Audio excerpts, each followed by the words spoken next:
Tendance première. 10h, 11h30. Bonjour Anne van den Plas. Bonjour Véro. On va parler photothérapie, parce qu'en plus vous l'avez testé, donc on va vraiment pouvoir avoir votre avis sur la question. Voilà, j'avais Jean Mao dans mes contacts depuis un petit temps, et c'est vrai que je voyais les posts passer, ça m'intriguait. Et Manon Dogo aussi, qui l'assiste, qui est maquilleuse, est une amie à moi, et je l'ai donc déjà croisée sur plusieurs projets professionnels. Alors c'est vrai que ça m'intriguait parce que quand j'ai eu Jean au téléphone pour préparer la journée, il me disait que voilà, il fallait bien dormir.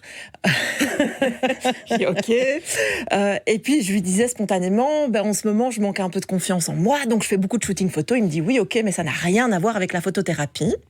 Et puis j'ai croisé Manon sur un projet aussi de clip avant, et elle me disait il faut que tu ne prévois rien après parce que tu vas être fatiguée. Donc je me dis, mais dans quoi je m'embarque? Qu'est-ce qui m'attend dans cette journée mystérieuse? Alors, en fait, c'est vrai que c'est pas une volonté de la part de Jean Mao d'entretenir un mystère sur la photothérapie. C'est juste que c'est très très compliqué d'expliquer à quoi ressemble cette journée quand on ne la vit pas. Alors, moi, je vais tenter donc de le faire de la manière la plus limpide possible et vous partager mes sensations. Donc moi, la bruxelloise, me voilà donc en route pour Marchin. Ta. Ça se passe à Marchin. Je vous vois tellement... C'est où? C'est très beau. On a vu un écureuil sur la route. J'adore. On est dans le cliché de l'urbaine qui va en milieu rural, c'est dingue. Eh bien, rendez-vous compte que j'aime de plus en plus le contact avec la nature. À mon avis, un de ces 4 matins, je vais déménager et quitter Bruxelles. Mais c'est une autre affaire. Alors moi, je commencerai par vous dire que si nos auditrices ou nos auditeurs ont déjà fait une séance de photothérapie et qu'ils ont dû poser, faire leur plus beau sourire et que toutes les photos ont été photoshopées, ce n'est pas de la photothérapie. Je suis au regret de leur dire. Et c'est ça le souci, parce qu'en fait, c'est une discipline relativement nouvelle. Et c'est vrai qu'on peut un peu tomber sur n'importe qui. Alors, avec Jean Mao, vous pouvez y aller les yeux fermés. Alors d'abord, il faut le dire, il a côtoyé les étoiles dans le pays de l'oncle Sam. Il a eu une vie de grand photographe reconnu. Il a photographié les plus belles femmes du monde. Sa voisine, c'était Cindy Crawford, rien que ça. Mais aujourd'hui, ce qui l'intéresse, c'est aider les femmes comme nous toutes. Et cela fait des années qu'il peaufine cette discipline qu'il pratique avec passion. D'ailleurs, il va me confier ne plus vraiment prendre de plaisir à regarder des simples photos de mode. Aujourd'hui, j'en recherche l'authenticité, les retrouvailles avec soi-même, les réconciliations avec notre apparence.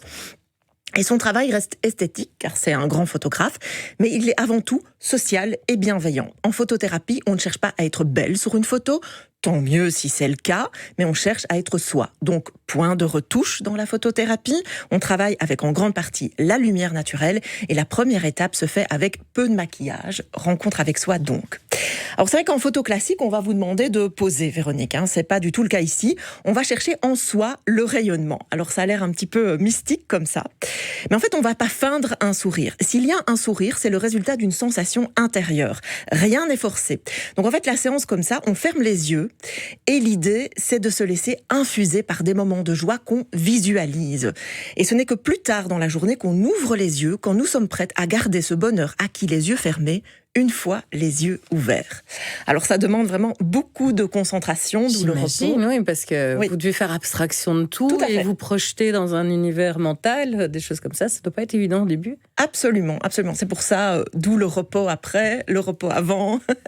Alors ça demande de la bienveillance avec soi, de l'énergie pour faire ce voyage intérieur. Et le résultat, c'est un face-à-face avec soi-même et avec là où on en est à ce moment-là.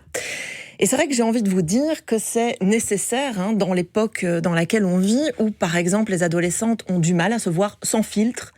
Parce qu'il faut le savoir, des téléphones UI, ils incorporent un filtre directement. Donc c'est vrai qu'on est toujours tout lissé sur les photos.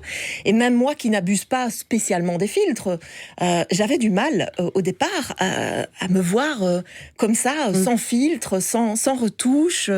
Et donc c'est vrai que c'est important de se voir sans artifice. Et Jean Mao dit d'ailleurs que le concept de photothérapie, il est né dans sa tête avec l'arrivée de Photoshop. Il pressentait que c'était un outil qui allait faire pas mal de dégâts. Alors, à ce stade aussi, j'imagine que vous avez peut-être une question, Véronique. Pourquoi que les femmes, en fait? Parce que c'est vrai que il ne fait que les femmes. Alors, Jean ne fait que les femmes.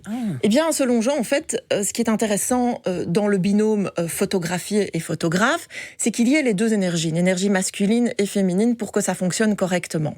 Ça, c'est une première chose. Donc, forcément, lui étant un homme, il photographie les femmes. Ensuite, c'est vrai que c'est une journée intense. C'est pas évident de faire bouger des choses en juste une journée. Oui.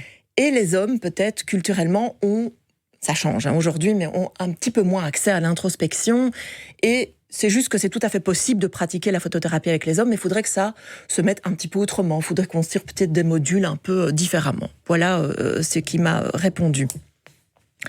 Alors, comme je vous disais, une étrange sensation de s'observer, mais au final, la photo que j'ai préférée, c'est une de celles issues des premiers moments, avec peu de maquillage, une chemise blanche, les yeux fermés. J'ai envie de dire retour à l'essentiel, et c'est vrai que se trouver belle dans ce cadre, ça n'a vraiment pas de prix. Alors, stop, c'est la photo qu'on voit, pour ceux qui nous voient sur Rovio. Alors, c'est pas celle-là, mais c'est une issue, évidemment, de la cette journée. Série, elle est fabuleuse, cette photo. C'est vrai ? Ça me fait plaisir. Ça me fait plaisir. Je pensais à la mer à ce moment-là. Voilà, donc je m'évadais. Alors c'est vrai que moi j'ai pas vécu une année fabuleuse, donc c'est pas évident de trouver des moments de grande joie. C'était malheureusement souvent associé à des moments un petit peu plus difficiles.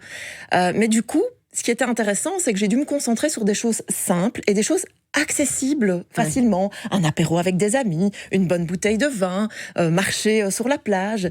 Et donc c'est assez rassurant de se dire que je peux me réfugier dans des moments simples qui sont facilement accessibles.